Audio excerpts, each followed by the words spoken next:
খড় বৈশাখে প্রথম যেদিন মেঘের মিছিলে ওই আকাশ রঙিন, তৃষিত হৃদয়ে বাজে আনন্দবীণ।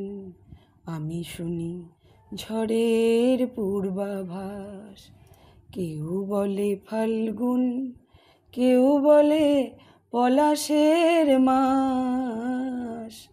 আমি বলি আমার সর্বনাশ।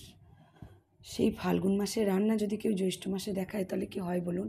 আবার শোনা যাচ্ছে ঝড়ও আসছে।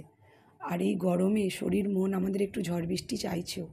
কি প্রাসঙ্গিক গানখানা গাইলাম বলুন, আপনাদের সাথে একটু মজা করলাম। খুব ইচ্ছে করছিল দুকলি গাইতে, তাই গাইলাম আর কি।